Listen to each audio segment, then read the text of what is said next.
অনেক যাচাই বাছাই করে অনেকজনের মধ্য থেকে তোমাদের দুজনকে সিলেক্ট করেছি আমার মেয়ে রোশনির জন্য। এখন তোমাদের মধ্যে আগামী দুদিনে যে কোনো একজনকে বাছাই করে নেওয়া হবে আমার মেয়ের স্বামী হিসাবে, আর সে আমার সকল সম্পত্তির মালিক হবে এবং নগদ 50 লক্ষ টাকা আমি তাকে উপহার দিব। অপু বলল, আঙ্কেল আপনি কোনো চিন্তা করবেন না, আমি দুদিনেই আপনার আর আপনার মেয়ের মন জিতে নিব। রহমান সাহেব আবার বললেন, ঠিক আছে, তাহলে তোমরা একে একে আমাকে বলো কেন তোমরা আমার প্রতিবন্ধী মেয়েকে বিয়ে করতে চাচ্ছ। বাবাজি আগে তুমি বলো। আঙ্কেল আসলে আমার বাবার অনেক সম্পত্তি, এসব দেখার জন্য অনেক মানুষ আছে, তাই আমি যখন আপনার বিজ্ঞাপন পত্রিকায় পড়লাম তখন চিন্তা করলাম আপনার তো লাখ লাখ টাকার সম্পত্তি দেখার কোনো মানুষ নেই, তাই আমি যদি আপনার এসব দেখাশোনার দায়িত্ব নেই তাহলে এসব নষ্ট হবে না। তাছাড়া আপনার মেয়ে তো মাশাআল্লাহ সুন্দরী, তাই আমার মতো বড়লোক শিক্ষিত ফ্যামিলির স্মার্ট একটা ছেলে ওর সাথে পারফেক্ট মানাবে। তোমার নাম তো রিয়াজ, দেখি এবার তুমি বলো কেন আমার মেয়েকে বিয়ে করতে চাচ্ছ প্রতিবন্ধী জেনেও। রিয়াজ সালাম দিয়ে বলল, আঙ্কেল আসলে আমি অনেক গরিব ফ্যামিলি থেকে বড় হয়েছি, কষ্ট করে অনেক পরিশ্রম করে লেখাপড়া শিখেছি, তবে আমার জীবনে একটা উদ্দেশ্য ছিল, যদি কোনোদিন সুযোগ পাই একটা ভালো কাজ করব সমাজের জন্য, তাই আপনার বিজ্ঞাপন দেখে চিন্তা করলাম একজন প্রতিবন্ধী মেয়ের দায়িত্ব যদি নিতে পারি তাহলে সেটাই বা কম কি। রহমান সাহেব একটু চিন্তা করে বললেন, ঠিক আছে, তোমাদের দুজনের সাথে কথা বলে ভালো লাগলো, তোমরা দুজন ওদিকে পাশাপাশি দুটো ঘরে চলে যাও, তোমাদের সাথে কাল সকালে দেখা হবে। রিয়াজ ও অপু নিজেদের ঘরের দিকে রওনা দিল। হঠাৎ পেছন থেকে হাত ধরে রিয়াজকে টেনে অপু বলল, তুই মনে করিস না আমার মতো শিক্ষিত স্মার্ট বড়লোক ফ্যামিলির একটা ছেলেকে বাদ দিয়ে উনি তোর মতো ফকিন্নির সাথে ওই মেয়েটার বিয়ে দেবে?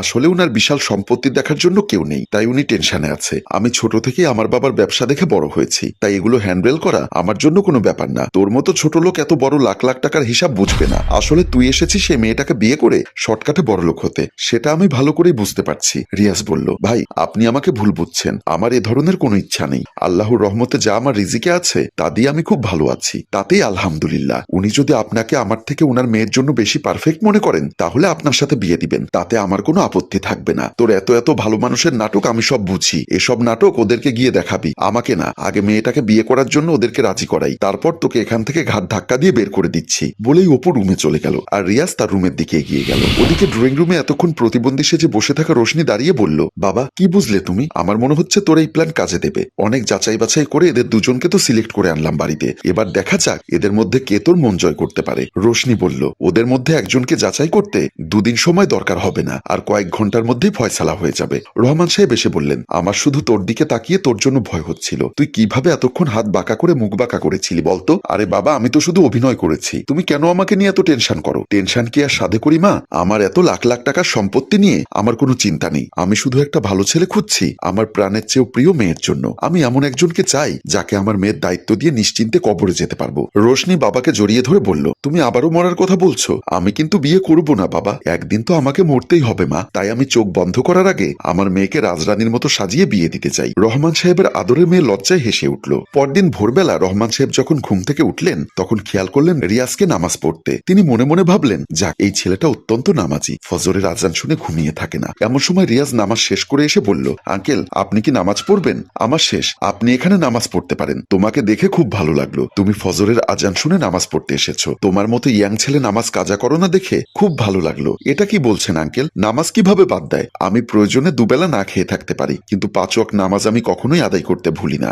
আমি যে কোনো পরিস্থিতিতে থাকি না কেন সব সময় আগে নামাজকে গুরুত্ব দেই। ঠিক আছে তুমি তাহলে ভেতরে যাও, নাস্তার টেবিলে বসো, একটু পরে আমার মেয়েও চলে আসবে। যাবো আঙ্কেল, তার আগে আমার রুমটা একটু ভালো করে গুছিয়ে নেই, আসলে তাড়াহুড়ো করে নামাজ পড়তে চলে এসেছি তাই গোছানো হয়নি, আর তাছাড়া আমার একদম অগোছালো আর অপরিষ্কার থাকতে ভালো লাগে না। রিয়াজ হাসি মুখে ভেতরে গেল।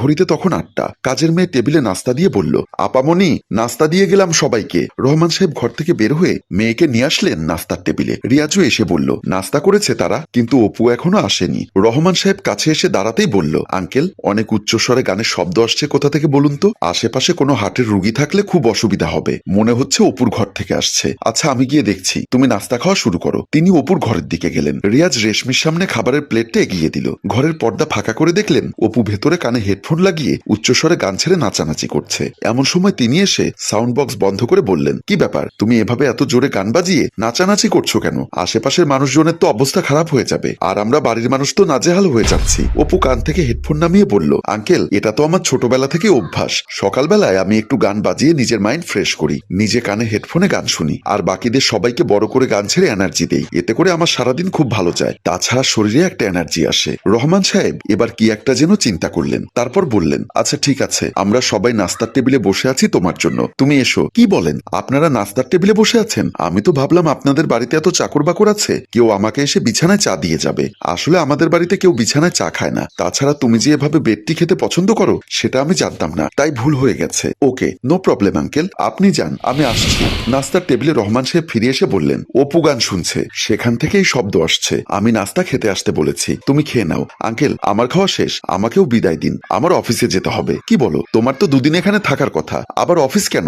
না আঙ্কেল, আমি ছুটি পাইনি, আর তাছাড়া আমি অনুপস্থিত থেকে আমার বসের সাথে বেইমানি করতে চাই না। চলো তাহলে আমি তোমাকে নামিয়ে দিচ্ছি গাড়িতে। জি না, তার দরকার হবে না, আমি নিজেই চলে যেতে পারবো। রোশনি কি একটা যেন ভেবে মুচকি মুচকি হাসলো। ঠিক আছে ঠিক আছে, এত লজ্জা পাবার কিছু নেই, চলো তোমাকে আমার গাড়িতে নামিয়ে দিচ্ছি। আমি একটু আমার বন্ধু রমজানকে দেখে আসি, ওর নাকি শরীরটা কয়েকদিন ধরে খারাপ, আর রোশনিকে নিয়ে যাচ্ছি। সারাদিন একা একা বাসায় থাকে, ওরও একটু মন ভালো হবে। তুমি তাহলে অফিসে যাও, বিকালে আবার কথা হবে। চলুন তাহলে একসাথে বেরিয়ে পড়ি। ঘরে কেউ নেই, এমন সময় কলিং বেলের বারবার শব্দ হচ্ছে, তাই বিছানা থেকে বিরক্ত হয়ে নেমে দরজা খুলে দেখলো নাসরিন এসেছে। কি ব্যাপার, তুমি এখানে কেন এসেছো? নাসরিন বলল, আমাকে বাড়িতে রেখে তুমি এখানে বড়লোকের মেয়ে বিয়ে করতে এসেছো, আর ভেবেছো আমি কিছুই জানতে পারবো না? আরে বাবা, তুমি রাগ করছো কেন? আমি বড়লোকের মেয়েকে বিয়ে করে সব টাকার মালিক হয়ে তোমার সাথে সংসার করব। তোমার কি মনে হয় এই প্রতিবন্ধী মেয়ের সাথে আমি কি থাকবো?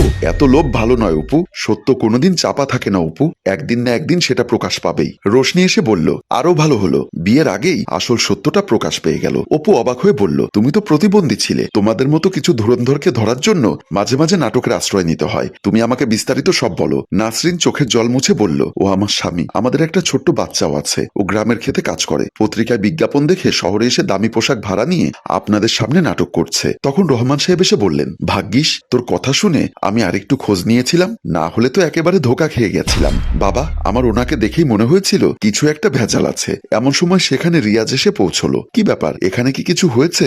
সবাই তো চুপচাপ কেন, আর আমাকে কেন ফোন দিলেন তাড়াতাড়ি আসতে? রহমান সাহেব তার হাতে তুলে দিয়ে বলল, আমার মেয়েকে তোমার হাতে তুলে দেওয়ার জন্য তোমাকে ডেকেছি, তুমি সব থেকে বেশি যোগ্য আমার মেয়ের জন্য।